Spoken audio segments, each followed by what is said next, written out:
Hi, welcome back, Comic Book Gallery. I'm your host, Joaquin. How we doing, people? So today's episode is a budget haul, and my budget hauls are the new comic books I pick up for the week. They're not always the newest books that have been released that week. I'm usually falling behind a week, maybe 2, 3 months in some cases, but it's because I collect other things and I include other things in the budget. So as you can see right off the bat, I have some backer boards, Overstreet, 124 point Virgin White. I don't know. I just need some boards. But what I do like is that the comic book store I go to, affordable cards and collectibles, or affordable comics and cards. Hmm. Sorry. Oh wait. Haha. Look, I'll give him a free plug because I do like his shop. Affordable cards and comics. So, if you are in the Southern California, specifically in near Ontario, he's in Norco. And there you go. Call him up. I'm sure they have a website. They probably have some books. So, if you get a chance, they're a nice little small shop, mostly new books and some old that I'll pick up every now and then. Like, you'll see me get like $4 or $5 books of Spider-Man and stuff. That's where I pick it up. Uh, so right off the bat, this is like $12 and or 10 or something like that, around $12, $13. So I noticed the price of the bags. I mean, the bags and boards have gone up a lot because after I paid for the comics, I was like, whoa. And I went to Amazon real quick and I was like, oh wow, this is cheaper. Okay. So I picked that up. So right off the bat, that took a big chunk out of the books that I was going to buy. Next, we have She-Hulk #2. I'm really enjoying this series. I hope they don't just keep her as She-Hulk. I would like to see a little bit more character development as her being Jennifer Walters.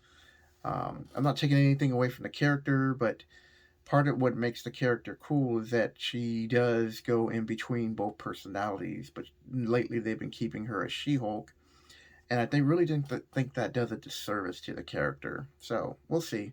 Plus, with the net Disney Plus series coming out, I'm hoping that this will be a big hit because I do like the character, and I'm hoping they can do more with her. Like they can at least give her a second season. So we'll see. Usagi Yojimbo. So this is Lone Goat and Kid. So I missed out #1, so I picked up #2. I want to get #1 so I can really start reading the series. This is one of these series that I heard a lot of good things about, and I just never got into. And the whole lone goat and kid thing reminded me of the lone wolf and cub. So I thought I'd give it a shot. At least because it's supposed to be a mini series, I believe. So at least read that. And the last book I got was the Silver Surfer Rebirth. I like the cover on this. But it's not like it's an amazing cover. I just like the cover. So Silver Surfer and Thanos are fighting again, and you'll find out the reason why. I've read both of these books. I haven't, like I said, I'm waiting on the first one for the Yojimbo, but yeah, I'm enjoying the Silver Surfer reboot, and I'm recommending the She-Hulk. And normally this would just be like a super short video where it's like, okay, my budget got chewed up by bags and boards. But now, if you're on my Instagram page, you know that I picked this up a while ago. And like I said, I'm behind on my budget haul videos. Like I just have a stack of books that I just keep adding to that I was like, oh, I gotta make a video, and I keep forgetting. And sorry, people. All right, so Marvel Legends, $20. I think I picked this up for like 24. I got lucky. I think it came close to 30 with shipping and taxes. Normally these cost like 22, but this is a old figure, and I'm trying to collect Sugar Man, so I was lucky to snag him. Actually, I have collected Sugar Man. So there we go. Got Dark Beast. Was happy to get it. So between the bags and boards and this is like, like $40, and then you're adding in these comic books right here, right? And that's like 50, and you're like, damn. You know, then I just had to see this.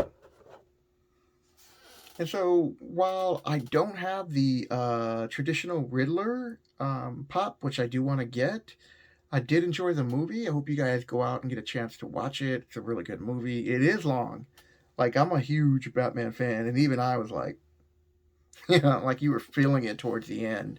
And trying to do a spoiler, but there was a couple of points where at the end where they could have ended it, and then they show the scene, and you're like, oh, okay, cool, this is the ending, and that's not the ending, and you're like, oh my god, please, I just want to go home. But other than that, really good movie. So I got the pop because I really did enjoy this version of the Riddler, and I noticed that there was some criticism about the Riddler in this movie. There's like they're calling it a Seven ripoff, and I totally disagree with that. And if you agree with that comment, you can feel free to leave that below. I don't want to argue with you because everybody has their own point of view and their tastes, but Seven is about this serial killer who dedicates himself to the 7 deadly sins and then finds people and kills them, where the Riddler has an agenda and a reason why he kills these people. Now, he does do it in a gruesome fashion, which is similar to 7, but nowhere near that extreme. This is a detective movie. I mean, there's a reason why, Batman is the world's greatest detective, and the reason why he's able to beat most villains and even, defeat heroes if he has to, because he figures things out. And this video really shows it. And let's show Dark Beast gives it respect. But lost my train of thought there. So to say that this Riddler is, a ripoff of 7, I don't know. It's similar, there's some inspiration, but just to act like just to blow off the whole movie and be like, I don't see this garbage. It's like, 7 ripoffs. Like, nah. Yeah, so, go check out the movie yourself.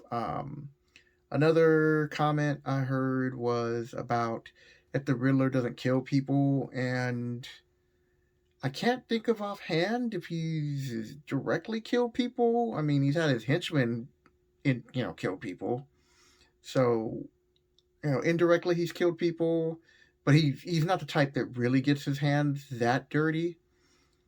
And what I liked about this version of the Riddler is that they made him a more serious character.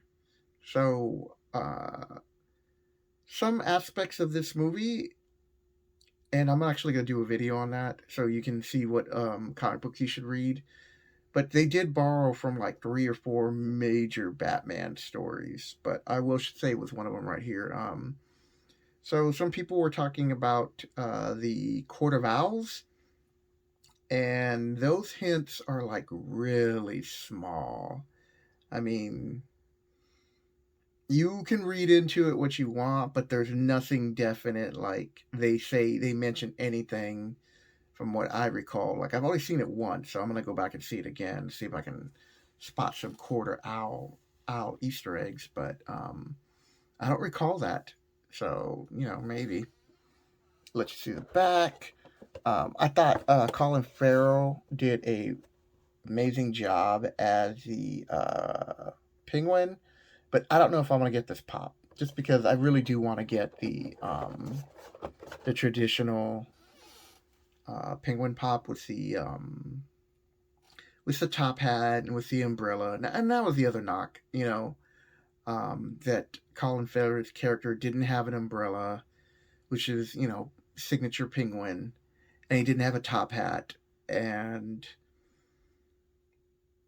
all right, I'll give you that one. It's like, oh, okay. So, but this is a new universe they're starting, and they're going to be backing it up with HBO series. And I believe Colin Farrell said that he will continue playing the Riddler in one of the series. So, hopefully that will be good. So that's it this week. My little take on Batman. Got my Batman pop, got my Beast, got some comic books to read, and got my comic book supplies. So I went over budget big time, but these were things that I really wanted to pick up.